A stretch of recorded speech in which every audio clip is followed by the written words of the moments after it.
Yeah, if you haven't placed yourselves on mute. This meeting is being recorded. Good evening, everyone, and welcome to another episode of Adoption Happy Hour brought to you by NAAP.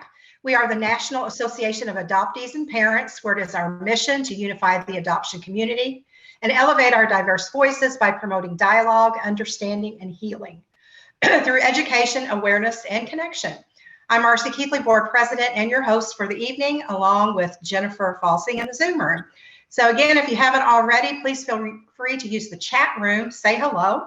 If you're joining us for the very first time, we'd like to know that as well. So before we get started, we've got a couple of announcements we'd like to make. We want to remind everyone that this is a public meeting with no guarantee that information or identity is confidential. Portions of this event are recorded and may be shared in our private happy hour group on Facebook and on our channel. Please remain on mute. Raise your hand or your virtual hand if you have a question or would like to be recognized. Feel free to use the chat room for your comments. If you are experiencing a serious mental health event or suicidal thought, please contact a licensed professional or the National Suicide Prevention Lifeline by dialing 988. If you haven't already, as a reminder, we do have a private Facebook group, Adoption Happy Hour, and that's where Dr. Steve's replay will be. So you definitely want to check that out and follow us. So with that, I'm going to turn it over to Jennifer because we've got some more announcements we'd like to make before we introduce tonight's guest.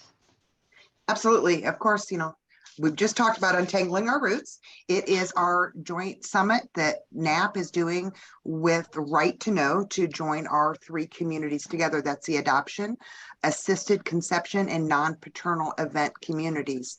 We have a lot of overlap in the situations that are involved in our lives, legal, legislation, all that kind of stuff. So it just makes sense to do this. And this was Leslie Pates McKinnon's dream. She says this is her opus to her career. So we're happy to be able to do this for her.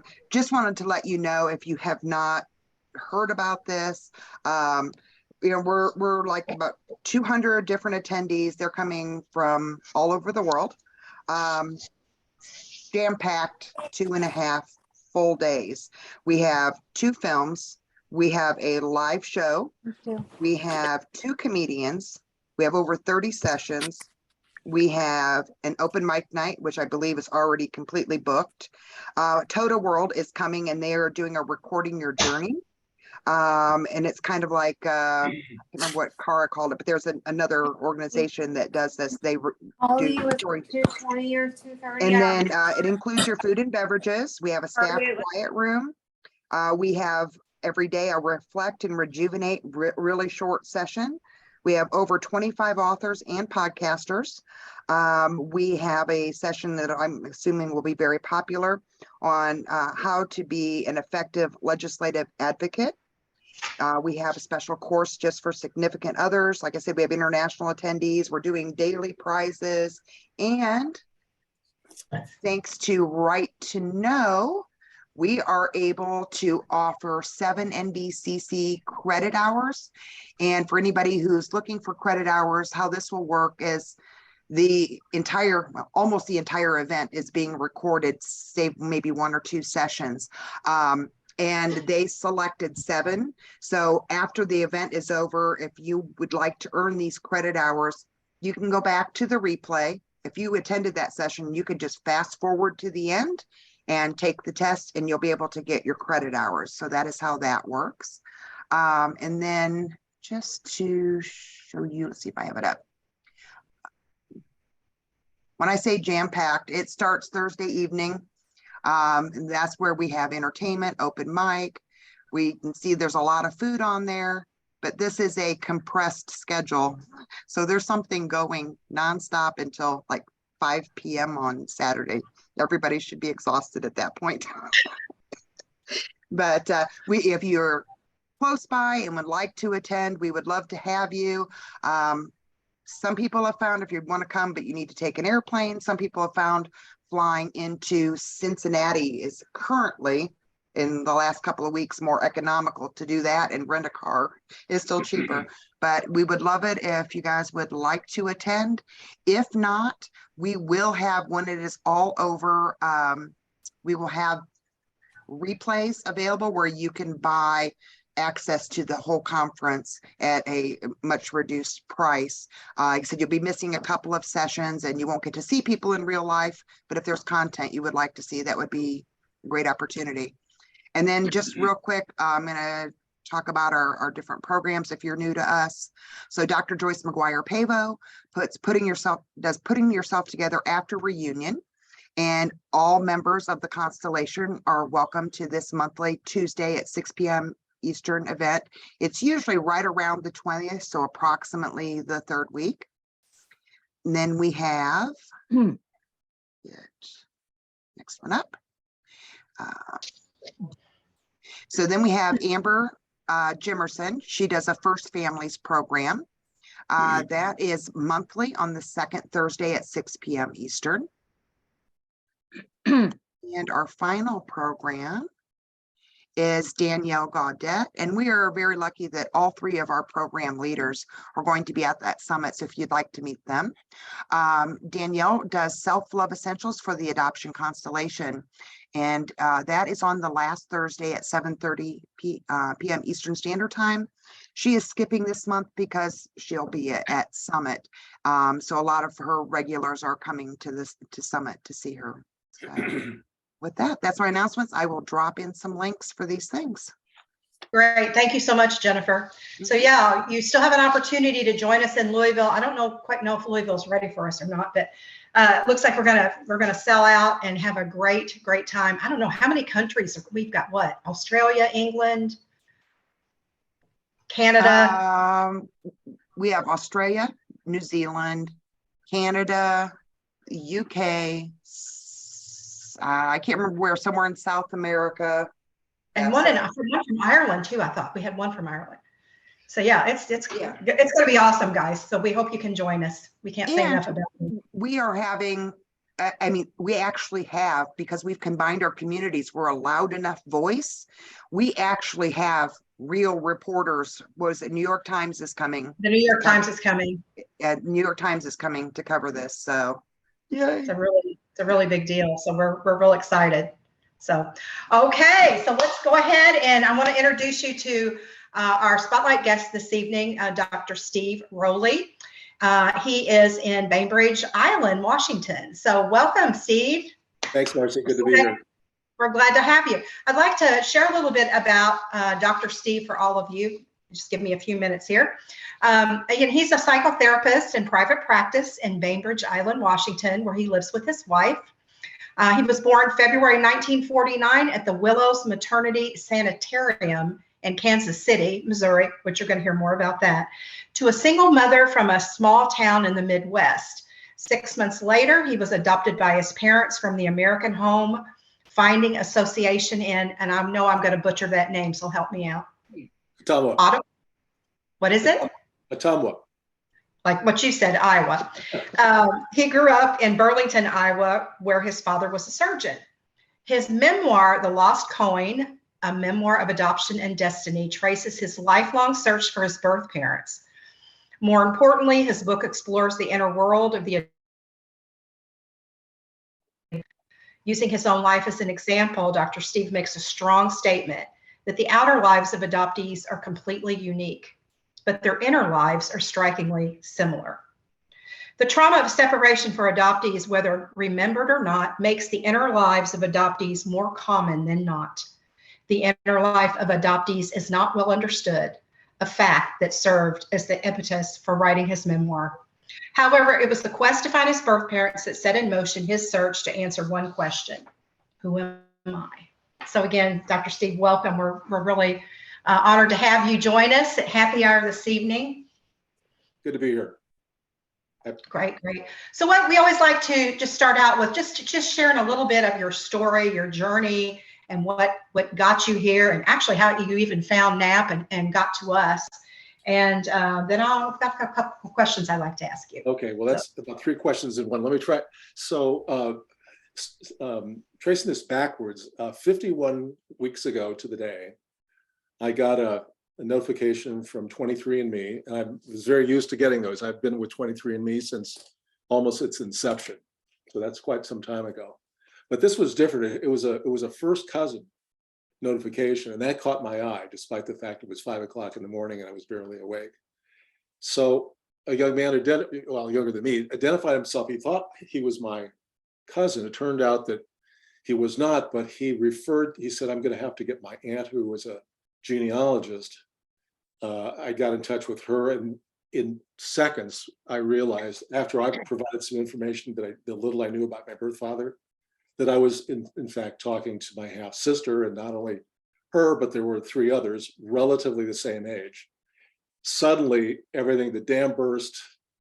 What seemingly was the end of one journey was the beginning of another, but the ending of this journey was closing the link between discovering and finding and meeting my birth mother in 1988. And now, years later, suddenly, with no effort whatsoever, seemingly on my part, his identity comes to me. Now I know a name. I had pictures of him that they sent me. And his one in particular, when he's about 19 years old, I'm looking at myself. And of course, I know there's others who in the adoption world have had something like this, and there's no describing the kind of just the visceral waves washing over you. Oh my God, after all this time.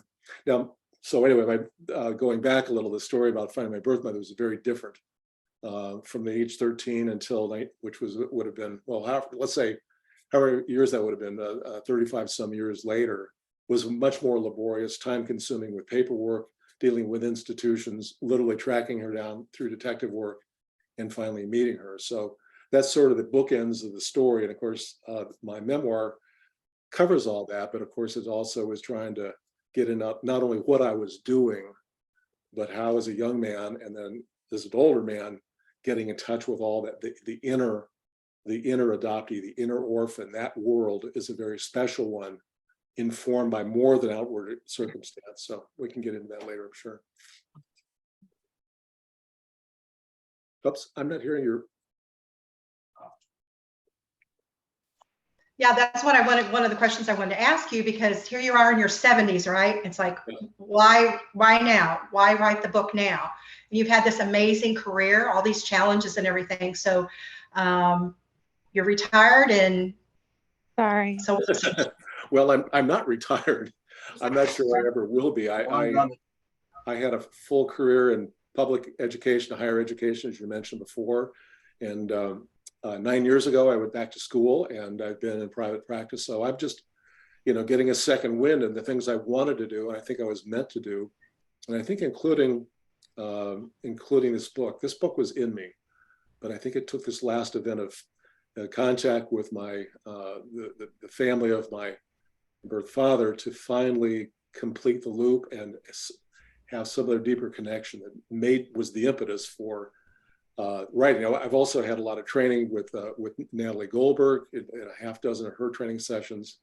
I've read Mary Carr's book, The Art of Memoir, probably a dozen times. And in the last 2 or 3 years, I've probably either read or listened to probably 100, 150 different memoirs. So it's in me. I mean, so it's my turn to step to the plate. And the Lost Coin. So tell me about the title.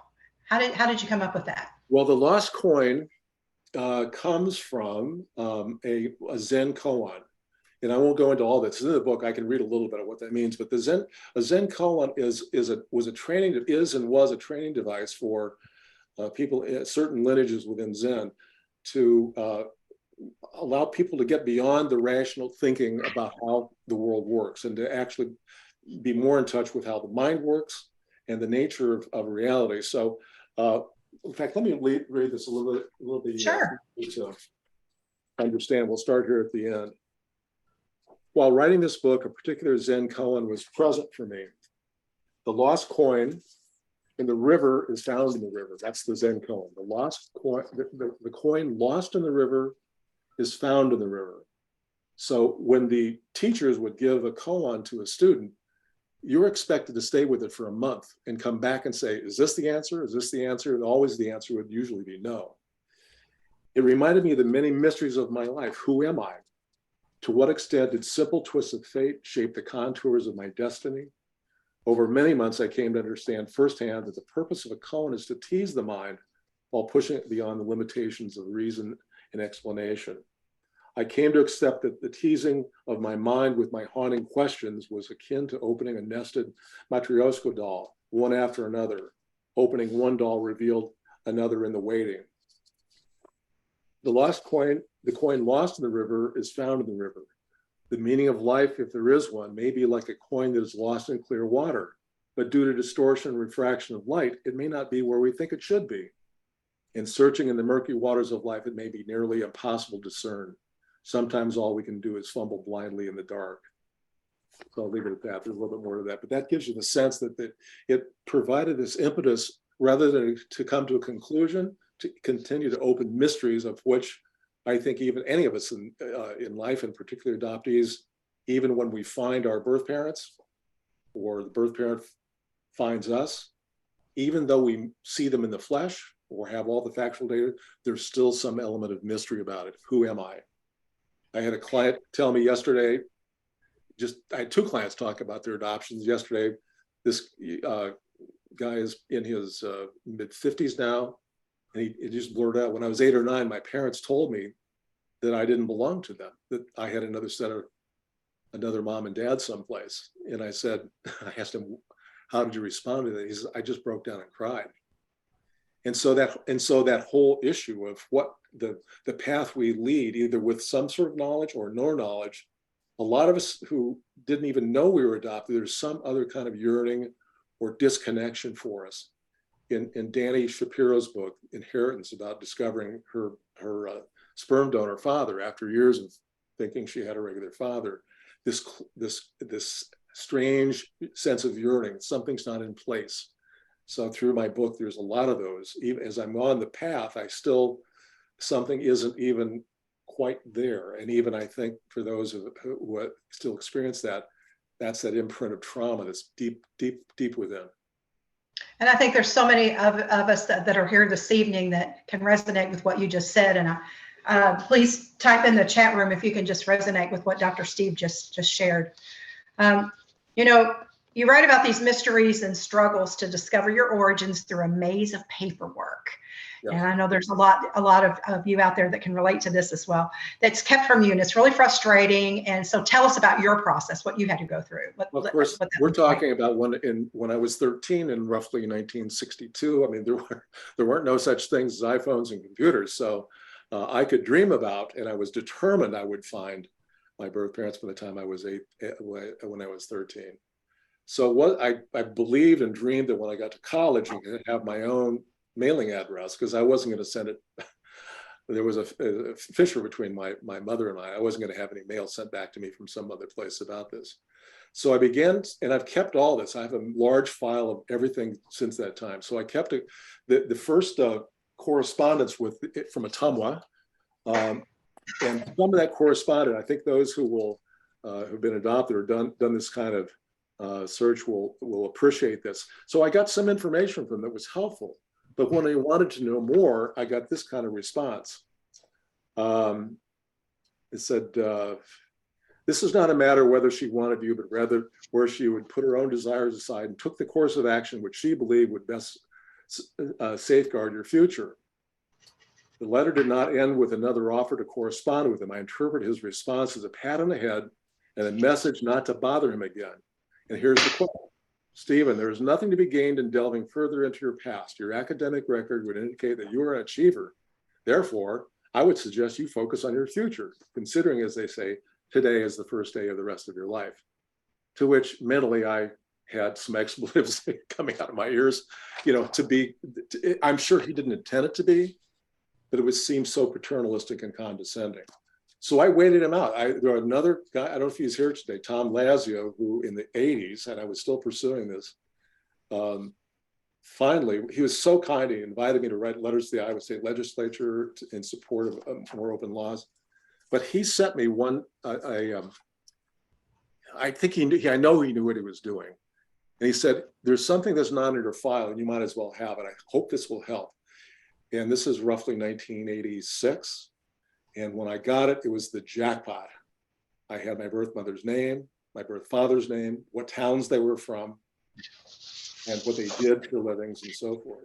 So based on that, then I went back to Iowa and I went to her hometown. I went to the library with my birth mother, and I found her name and picture together, and then I knew this was her. So later, after I met her, I stopped by the American Home Finding Association. This would have been around 2008, and Tom was there. We were very pleased to see each other, and he said, "I've got to go to a meeting. Let me see what I can do for you." And he went down to the basement and brought a huge stack of documents in manila envelopes. I said, "Is this my sealed record?" He goes, "Yeah, it is." I was like, "Are you going to give this to me?" He goes, "I can't give them to you, but I'm in the business of putting families together.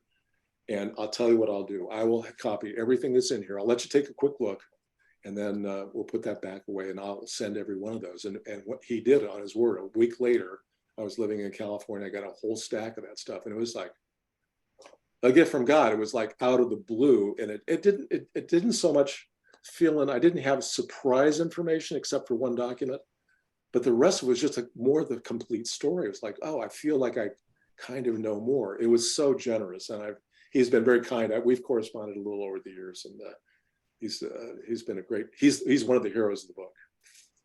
Oh, okay. And the Willows. Let's talk about the Willows Maternity Sanitarium. So you were born in 1949, right, and then you were adopted 6 months later. Okay, and so we know that this place holds a huge significance for you.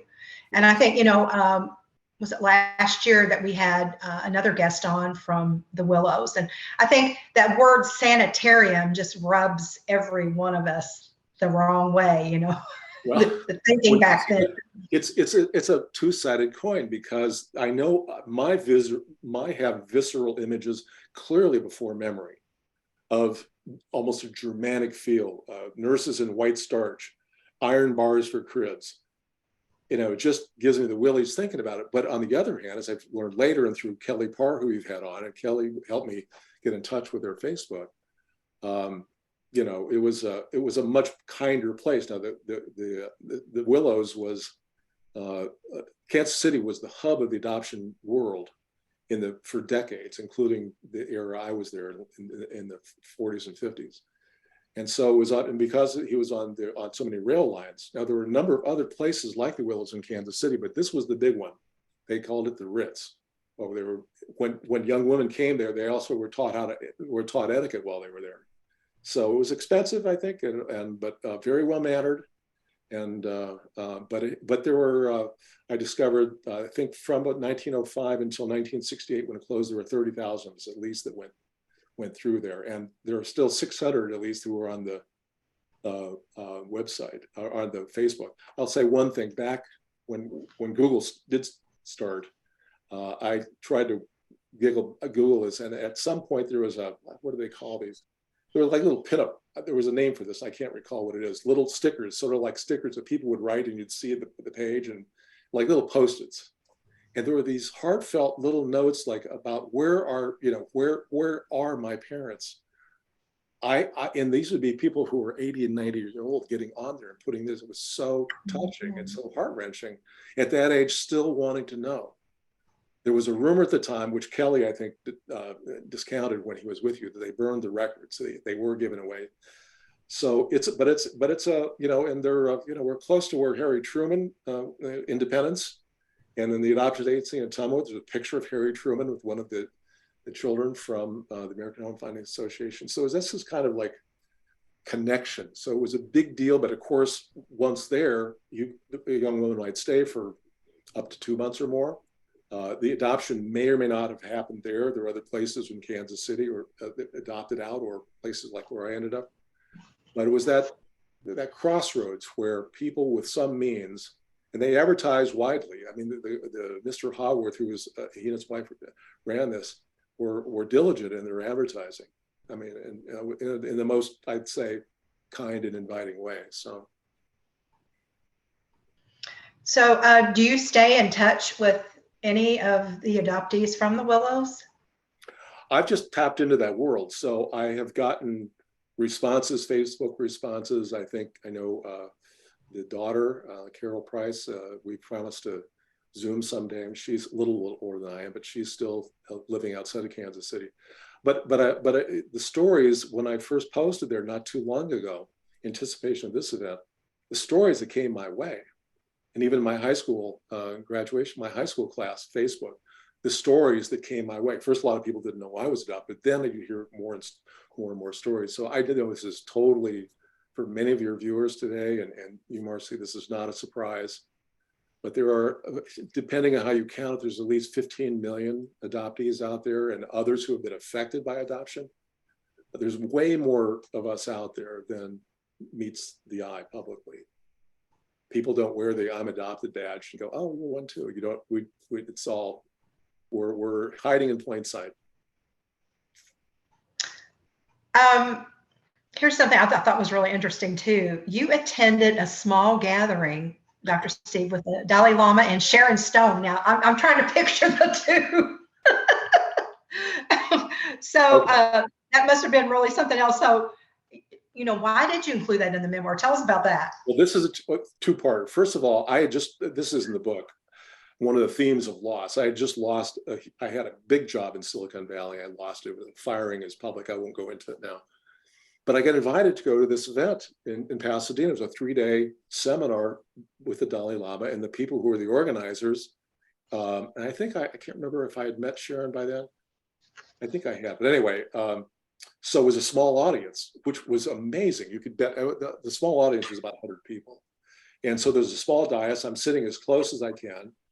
And the Dalai Lama is going on and on about, he was hysterical, which I found most Buddhist monks and lamas to be, talking about all of his how he was better, that he had all this intestinal fluid, how he was better. And he went into great description about what was happening now that wasn't happening before. So he's a riot. He's just killing the audience. Everybody's howling. Sharon is sitting directly eyesight across from me. So those of you who can remember Basic Instinct with her in it, her famous picture. Okay, that's where I'm sitting. She, on the other hand, is like got her eyes back and doing some kind of Buddhist posture. So that to me was the crack up. But the point was that night, this was the evening of the second night, I had this amazing dream. I mean, in the hotel, I woke bolt awake, and I dreamed the Dalai Lama was dressed in his same colored robes, but dressed like an EMT, an emergency worker. And he was holding in his arms something that looked like a baby. And then he gives that to me, takes his hands and puts them on my head, and suddenly there's a huge explosion of golden light. It's just like, wow. And then I woke up. So I'm big into dreams anyway. So the next morning I run down to my friends who were at the green room at the Pasadena Plays House where he's about to go on. I go, "You'll never believe it. This happened. This dream's amazing." And they kind of chuckled at me and go, "Well, you stupid. That's the way he works. That's his transmission." And this thing about holding the baby, you don't have to say more here in this audience. Wow. So I can't get over that. You can't top that. That dream is alive and well. So yeah, there were no other things with Sharon, other Buddhists, and a lot of things involving Dalai Lama and young people. So she was fun to be with. It was, sorry, I don't take this here. Now, did you have any other purpose in writing your book outside of adoption? Yeah, I thought you might ask me though. Because I want to get some of this right.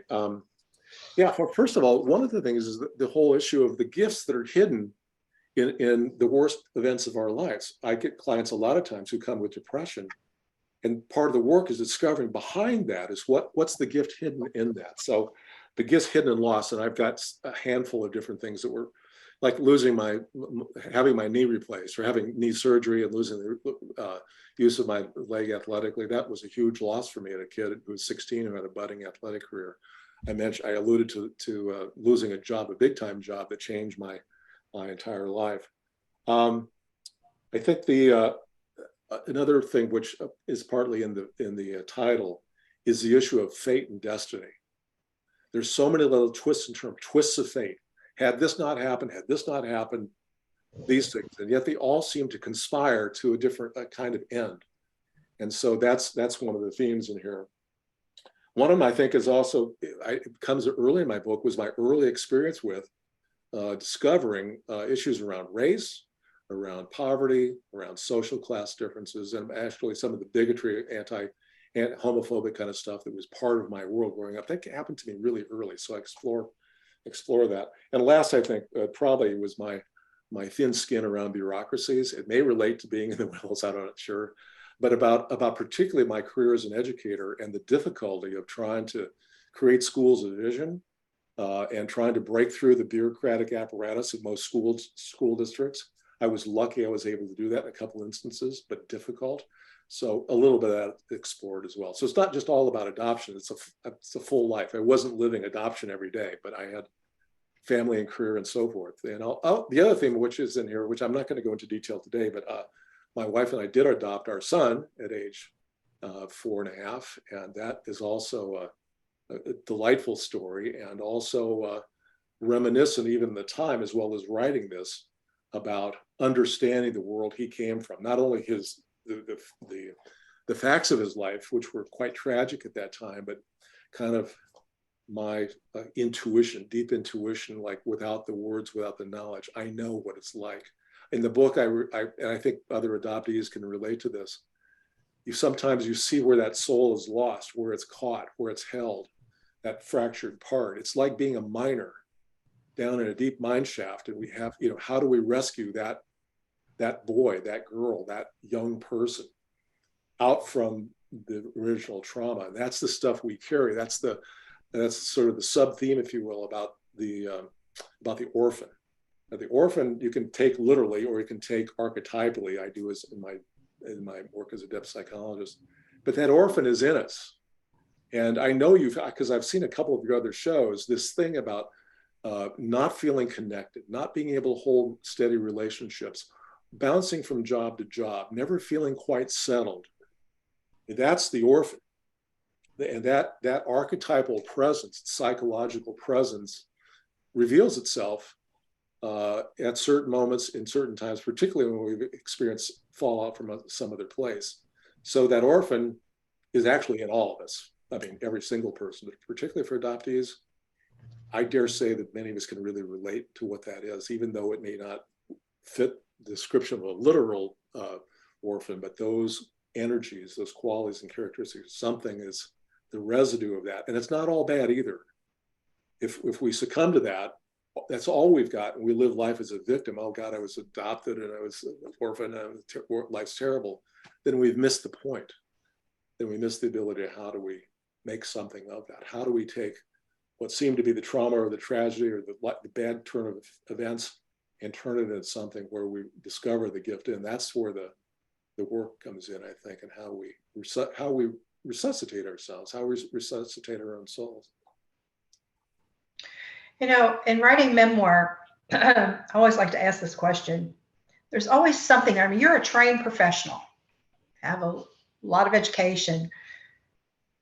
You're writing this memoir, you get into it. What just threw you a curveball? What just totally surprised you once you got into your book, your manuscript? Beyond having to cut a lot of stuff out, that was a surprise. Well, number one, I think, was that just how emotional it was. I would surprise myself on some days on just like how deep you're digging. Also, and I shouldn't be surprised by this because it happens in therapy, it happens in dream work, but it was often the case when those cuts had to happen or what I had to include that I had forgotten. I had to ask myself, who else is here? Who else has shown up? Oh my God, I'm writing about, somebody that's seemingly incidental, and there's other people in events in my life that completely cut out. People who were close to me, people I've had major experiences with, other phases of life. So it was this sort of informed selectivity. It was like the ancestors speaking. And by the end of it, I really did have, which happens in therapy a lot, the presence of those ancestors calling on me to write this and to, and not to be, and I started this way, thanks to some of that training, not to be as overly concerned about, did this exactly happen this way? Was it exactly this person? Because I've had somebody tell me, no, already, it wasn't her, it was me, and so forth. Is this has this, hopefully it's resonance because it has a certain symbolic, almost mythical kind of element to it that is relatable, hopefully, to other people. that's that kind of, I think, as we create our stories as adoptees, and other people too, but as adoptees, we have an adoption story. We may tell it differently day to day, but we have that story. And even if it's a little not quite square with every literal fact, when we're listening to the adoptee story, we have to listen under the surface to kind of go, I see the truth of that. You know, the part of like, I couldn't keep a steady girlfriend. Okay, so you're a klutz as a guy. No, underneath that is that thing, there's that other essence under the hood that's disallowing some of that connection. The element of trauma, the fingerprint of trauma is dissociation, disconnection. And so that kind of that yearning to reconnect is the antidote, so to speak, loving reconnection to how we begin to heal that. But without that knowledge or that encouragement, we stay in that dissociated state. You know, what I found interesting, and I want to make a point that we have a lot of authors with us this evening. And one thing I know for me personally was writing a scene or writing a chapter and having it laid out, and I thought I knew what I was doing and where I was going. And in memoir writing, I found that it pretty much, it takes on a life of its own, and it pulls you someplace that maybe you weren't even thinking about writing. That one memory will trigger something, and all of a sudden you're way over here when your goal that day was right, something totally different. It's just amazing how it's a living, breathing thing that just. And as I was heading down that same experience, yeah. As I was coming to the last, the last month of writing, and I had bits and pieces of how I wanted to edit, I just couldn't do it. And I looked in front of my computer where I keep a lot of quotes and stuff. And so there was that koan sitting there the whole time. It's sort of like, no, I don't have to tie this up. I don't have to have a major conclusion, Correct. Star-spangled summary. So that led me into explore more about the koan, explore more about the sense of mystery, one mystery after another. In fact, the memoir starts with this particular quote, which I think also might speak to what you're saying, if I can find it quickly enough. Oh yeah, this is from Rainer Maria Rilke, a German poet. Be patient to all that's unsolved in your heart, and try to love the questions themselves, like locked rooms and like books that are not now written in a very foreign tongue. Do not now seek the answers which cannot be given you, because you would not be able to live them. And the point is to live everything. Live the questions now. Perhaps you will then gradually, without noticing, live along some distant day into the answer.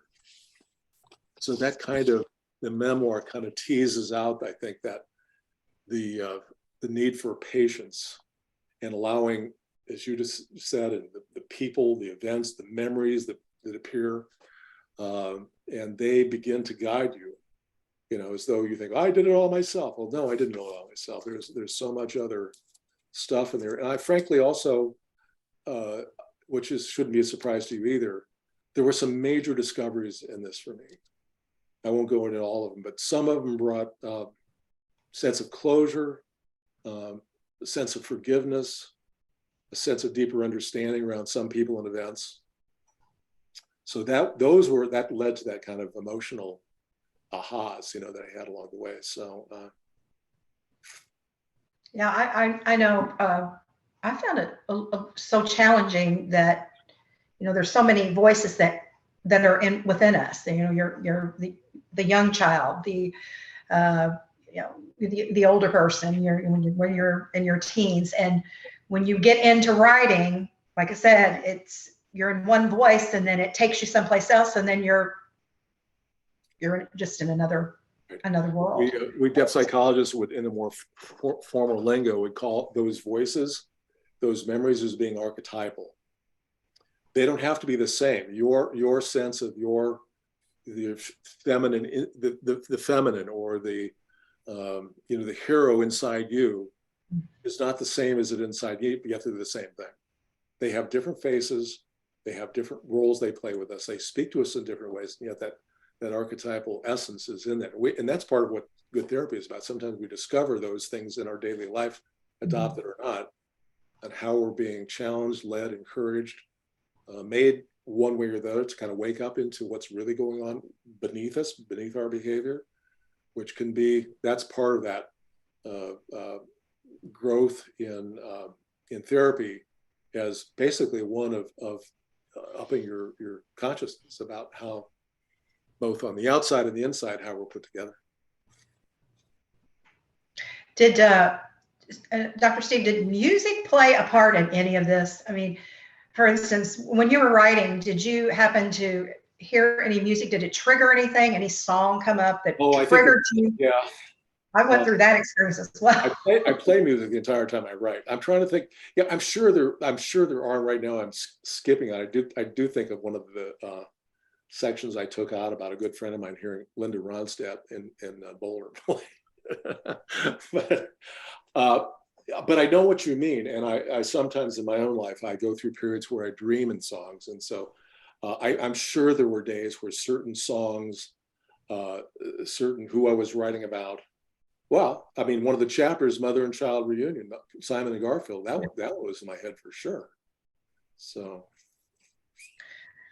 And you talk about this driving question, who am I?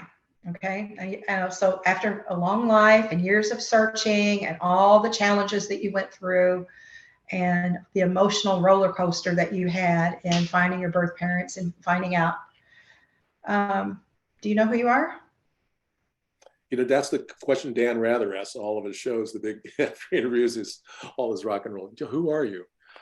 That the book begins with being at a class reunion, my 20th reunion, and a pseudonym classmate comes up and said, Steve, I've known you for 30 years and you haven't changed one bit. And he's been a barbershop guy in my hometown all the time. I've been to San Francisco, I've done this, I've done that. And I thought, what the hell? A lot of nerve saying that. And of course, that's the question that it propels the whole book. Who am I? There's a lot of different places where I'm confronted with things where I make decisions where I feel like I'm really in my skin on this one. Like the first time I really chose to be on a picket line at college during the Vietnam War. And I didn't do it for anybody else but me, but I could not do that. The most compelling answer, though, is the chapter about my years at Stanford. And the class, one of the experiences I had with Professor Jim Mart, who was, if you can say you're one of the smartest professors at Stanford, you're saying something. So Jim used to teach leadership through literature and used Don Quixote. In fact, he did a film using Don Quixote as the epitome of leadership, which of course makes no sense. The guy's a buffoon. He's a delusional idiot. He's running around and stabbing at windmills. How could he be leadership? But Cervantes puts in his mouth, despite all the humiliations and delusional things that come his way, he knows who he is. He knows he's on this planet to right wrong, to defend the helpless, to bring justice into the world. And in Spanish, pardon my Spanish on this one, yo sé quién soy. That's what he proclaims. I know who I am. And I think with Jim in that class and the other classes I had with him, I had a couple of moments where I really felt like, oh, I do know who I am. One day I was in a seminar with half the class were PhDs from postdocs from the London School of Economics. And 2 years before that, I was teaching 5th grade. So it was a little intimidating. I came into his office one day and he goes, you're really great in school today, or in class today. And I said, oh yeah, what are you doing? He goes, you only talked about what you knew. He said, I really admire that. And to me, that was like, I knew who I was. I mean, I was in my own skin. So there are a lot of those things along that way, but yo sé quién soy in Spanish. I know who I am. That somehow, in terms of that Quixote essence, really resonates with me. So it's not so much who I am, but what I'm about. Just twist the question just a little. That's a different question. That one's easier to answer, but it's embodied in that Spanish phrase to me. Yeah.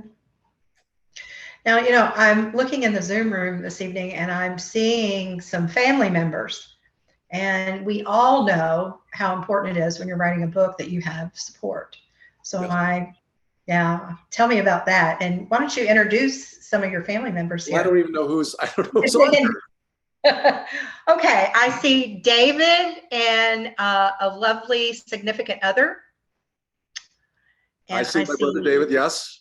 That's your brother, okay. My wife Johanna is here. Uh-huh. This is like Hollywood Squares. It's like It is. my friend Joyce Pilger Eric? is here. Eric is here.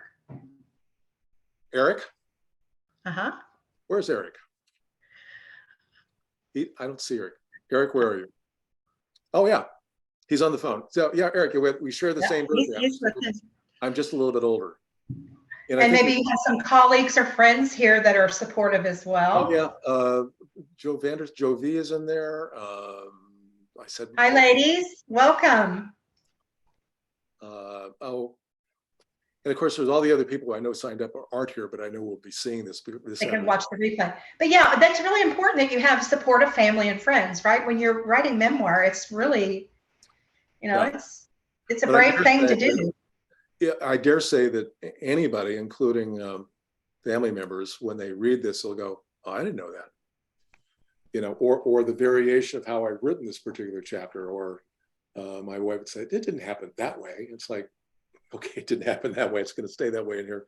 But I mean, but the general support I've gotten for doing this, and frankly, during the time of writing this, and my wife having to put up with me locked in my room doing this so much, was really so gracious to allow this to happen. And I think always she knew how important that was. But for other people that know me well, will think they know me well, and I dare say there'll still be a lot of things where you won't really know me well until you read this.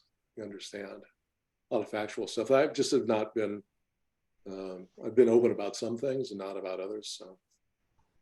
Can you share with us where you are in the publishing process right now and what we can anticipate in the future? I'm waiting, and I'm not sure if I'm waiting for Santa Claus or Godot. I'm not sure yet. So it's with a publisher. I have an agent and who is also my editor and who's been great to work with. And so we're just waiting. This can go, as you know, can go for months. And the reason maybe it seems obvious, but I really do want to get published. I could self-publish with Amazon, but it's important for me to be able to have it in independent bookstores, or any bookstore for that matter. And as we know, bookstores will not publish if you're not, will put your book on its shelf if you're not actually published. So they won't, they don't sell to their competition. So it's a matter of waiting, and I'm just having to bide my time and be patient and think happy thoughts. And how long did it take you to write your manuscript? Well, I started on March 24th, 2022. I finished on Labor Day for the first draft. But then that's only the first phase. Now I've learned what it is to have an editor, and that's an experience. And then after that, we're in the get it published phase, and then also anticipating the using, because it's on you, as you know. If it's going to get advertised, you're going to do it. So I'm prepping for social media. I have somebody lined up to help me with that. But in all the other places where I wouldn't necessarily expect would be like, oh, I could put it here. So we'll wait and see. But I have to see. I have to get a deal first. So. Right. Yeah. It's the writing is one thing. Now you've got your manuscript. Now it has to be edited. It is a waiting game, and it's like you just want to birth the baby and get it out there. It's like, well, my editor's really well known and lives in Kihei, Hawaii, and has done an enormous amount of work. And still, so I never asked him how many other people you're working with during the time you're working with me. So I really don't know, but I'm going to guess 7 to 15. I have no idea. So, but generally the flow back and forth was pretty good. But but that's a lot of that kind of his version of the edit, your version, what you're willing to. This gets into your thing about memoir, which is the most important thing, and that is, which I found myself in kind of, if there was any sort of, it wasn't a contest, but I had to guard against with his editing, which mostly made me look way better than I was, his voice. So that when you read it or listen to it someday, that it'll sound like a legitimate voice. And that's, I don't know where we maybe practice, maybe you're just giving it good, as I've listened through Audible so many, the good memoirists the voice just rings true. There's a beauty, there's a poetry oftentimes in it that you can't replace any other way. So hopefully, if I've done my job, that I've hung on to voice. Well, I think, books such as yours are very helpful to adoptees. And what advice would you give someone who is either beginning their search right now or even thinking about writing their own memoir? They're not starting their own search. Well, obviously you've got the whole, there's a lot of stuff, including your organization, others out there who can guide you in all this various search mechanisms. All the stuff that's available today that's not anymore, Ancestry.com, 23andMe, I know there's a bunch of those others. State to state, there are different laws that are a little bit more explicit about what you can and cannot expect to get from them, and also ways you can weasel away around from them. But also I think that is some good advice to not overly romanticize who and what you're going to find if you're lucky. I had a friend of mine early in my search thing say, by the way, if you're successful, you're not finding Elizabeth Taylor. And the picture of my birth mother, which I have right over here, when she was in her around 20, just before she was pregnant, if I looked at that and said, I'm gonna find Jean Tierney, from the 40s, I'm gonna find some Hollywood star. She was absolutely gorgeous at that age, really cute. And of course, the woman I saw later, finally met, and she was about 62 or so, 40 years later, where she was living, which was in a government-supported, government subsidized house in a tenement building in an eastern urban area. She didn't look like Elizabeth Taylor, and yet I simply was not dissuaded. But that part of this is, so I, on one hand, stripped the romanticism about, it's going to be great. Because the first thing my birth mother said to me was, the first thing she did when she opened the door was, who the hell gave you my address? I didn't ask you to look me up. Oh. After 30 years of looking up, wow.